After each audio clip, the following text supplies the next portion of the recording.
Hello friends, welcome to our channel. Students, आज हम विद्यार्थी आकलन सेट 2 अक्टूबर 2021 कक्षा 10वीं विषय सामाजिक विज्ञान सोशल साइंस का पेपर सॉल्व करेंगे। तो स्टूडेंट्स, इसके लिए टाइम 60 मिनट आपको पता ही था, मार्क्स 20। निर्देश देख लेते हैं। फर्स्ट, सभी प्रश्न अनिवार्य हैं। सेकंड, प्रश्न संख्या 1 से 9 तक प्रत्येक प्रश्न 1 अंक का है। प्रश्न संख्या 10 से 12 तथा प्रत्येक प्रश्न 2 अंक का है। प्रश्न संख्या 10 से 12 तक प्रत्येक प्रश्न 2 अंक का है तथा प्रश्न संख्या 13 5 अंक का है। देखते हैं डायरेक्शंस 1 to 5। सही उत्तर का चयन करके लिखो। Select and right the correct answer.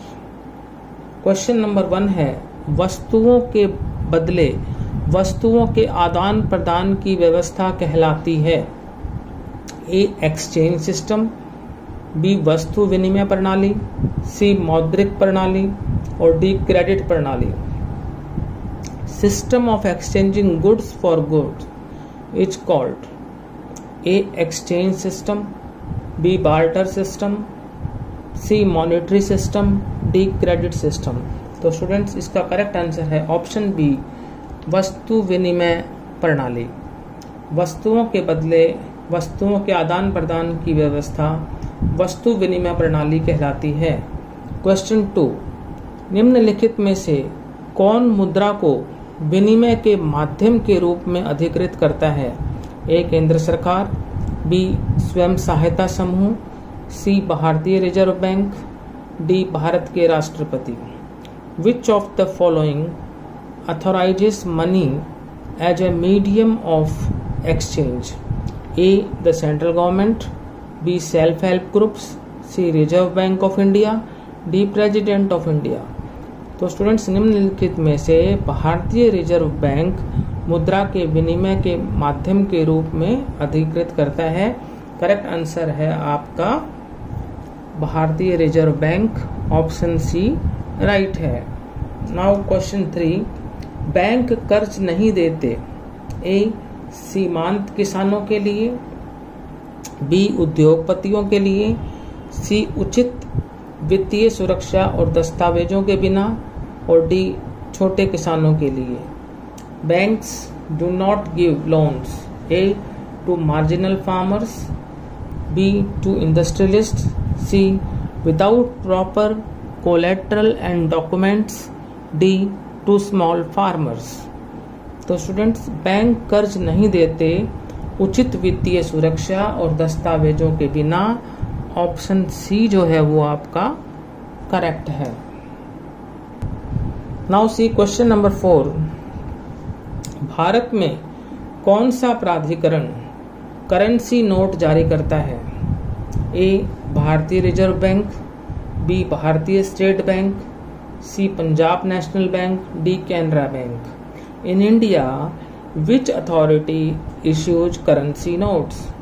A, reserve bank of India, B, state bank of India, C, Punjab national bank, D, Canara bank. तो स्टूडेंट्स, भारत में भारतीय रिजर्व बैंक करेंसी नोट जारी करता है, तो ए ऑप्शन जो है भारतीय रिजर्व बैंक वो आपका करेक्ट आंसर है। नाउ सी क्वेश्चन नंबर 5, निम्नलिखित में से कौन आधुनिक समय के पैसे का हिस्सा है? ए, चांदी के सिक्के, बी, सोने के सिक्के, सी, तांबे के सिक्के और डी, मुद्रा note. Which of the following is a part of modern day money? A, silver coins, B, gold coin, C, copper coins और डी, करेंसी नोट्स। तो स्टूडेंट्स, इसका करेक्ट आंसर है ऑप्शन डी, मुद्रा नोट।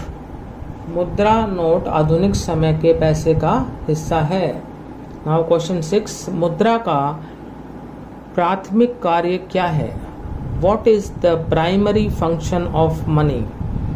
जो मुद्रा है उसका प्राथमिक कार्य पूछा हुआ है कि क्या है। What is the primary function of money?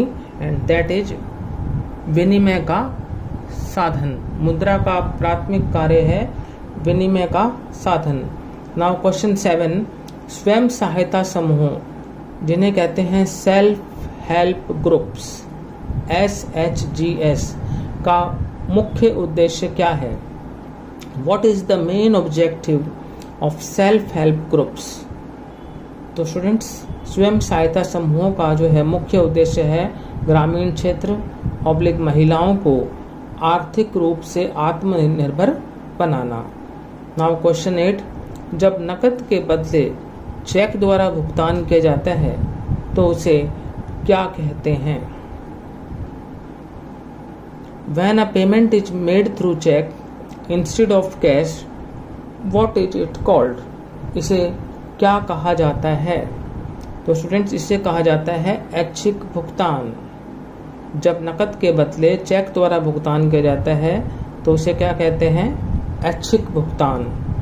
Now question number 9, गरीब घर अभी भी डैश ऋण के स्रोतों पर निर्भर कर रहे हैं। The poor households are still dependent on dash sources of credit.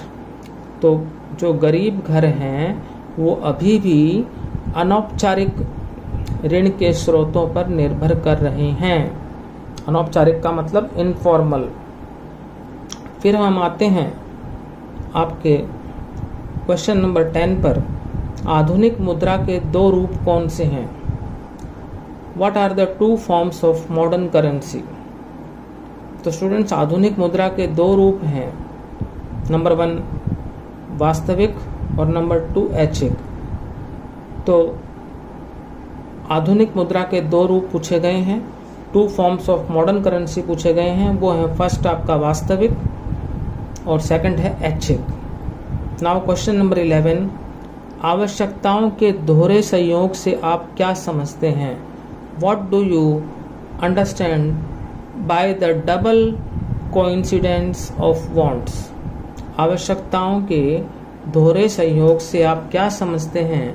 What do you understand by the double coincidence of wants? Question number 11 का स्टूडेंट्स आंसर्स मैं आपको बता देता हूँ। संयोगानुसार दो व्यक्ति, एक जूता विक्रेता दूसरा किसान है। किसान को जूते की आवश्यकता है व जूता विक्रेता को गेहूं की आवश्यकता है। वे परस्पर गेहूं व जूतों का आदान प्रदान क्रय विक्रय कर लेते हैं। इसे आवश्यकताओं का दोहरा संयोग कहा जाता है। यह वस्तु विनिमय का प्रमुख अंग है। नाउ क्वेश्चन नंबर 12, साख के अनौपचारिक स्रोतों के दो उदाहरण दीजिए। Give 2 examples of informal sources of credit. तो ये हैं स्टूडेंट्स यार, दोस्त, रिश्तेदार, सेठ, साहूकार। साख के अनौपचारिक स्रोतों के उदाहरण हैं यार, दोस्त, रिश्तेदार, सेठ, साहूकार। क्वेश्चन नंबर 13, ऋण के औपचारिक और अनौपचारिक स्रोतों के बीच अंतर लिखें। Differentiate between formal and informal sources of credit. तो स्टूडेंट्स 1 to 9 आपके 1 मार्क्स के थे, 10, 11, 12 2 मार्क्स, 13 जो क्वेश्चन है वो आपका 5 मार्क्स का है। Differentiate between formal and informal sources of credit. तो स्टूडेंट्स, फॉर्मल और इनफॉर्मल सोर्सेस के बीच में जो डिफरेंस है वो यहाँ पर लिखा हुआ है, वो मैं आपके लिए पढ़ देता हूँ। फर्स्ट है यह ऋण, फॉर्मल देखते हैं पहले। यह ऋण बैंक व सरकारी अर्ध सरकारी एजेंसियों से लिया जाता है।